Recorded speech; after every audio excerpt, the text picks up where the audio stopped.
नमस्कार, कशा आहात? मस्त आणि मजेत ना. तर मी आज तुमच्यासोबत शेअर करणार आहे चिंचेचा सार कसा बनवायचा.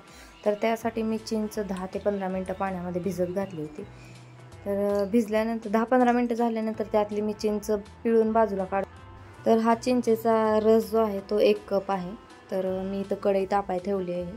त्यामध्ये 2 चमचे तेल टाकून घेतले.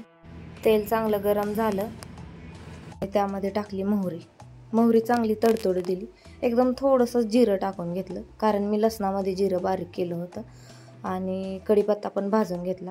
तर लसणामध्ये टाकून घेतले होते. लसण आणि जिरं मी मिक्स बारीक करून घेतलं होतं. खलबत्त्यामध्येच मोठं बारीक करून घेतलं होतं. ते चांगलं भाजून घ्यायचं. त्यामध्ये थोडीशी हळद टाकायची आणि आपल्याला तिखट जेवढं पाहिजे तेवढं. आणि इथं मी लाल तिखट टाकून घेतलं. काळं टाकलं तर त्याची चव चांगली लागणार नाही. तर आपण हे चिंचेचं पाणी करून घेतलेलं 1 कप पाणी होतं, तर त्यामध्ये आपण 1 ग्लास पाणी ॲड करणार आहोत. तर जास्त पाणी टाकलं तर त्याची चव चांगली लागणार नाही, पानचट लागणार. म्हणून 1 कपाला 1 ग्लास पाणी बरोबर माप आहे. त्यामध्ये टाकून घेतला थोडासा गूळ टाकल्यानंतर चवीनुसार मीठ टाकून घ्यायचं आणि वरून थोडीशी कोथिंबीर. 2 ते 3 मिनटं चांगलं उकळू द्यायचं.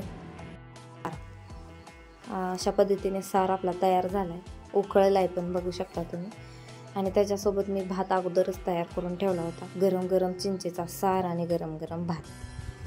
तर मी सार काढून घेतला वाटीत. तुम्ही बघू शकता या चिंचेचा सार आणि भात खायला. रेसिपी आवडली तर नक्कीच लाईक करा, शेअर करा आणि सगळ्यात महत्त्वाचं चॅनलला सबस्क्राईब करा. धन्यवाद.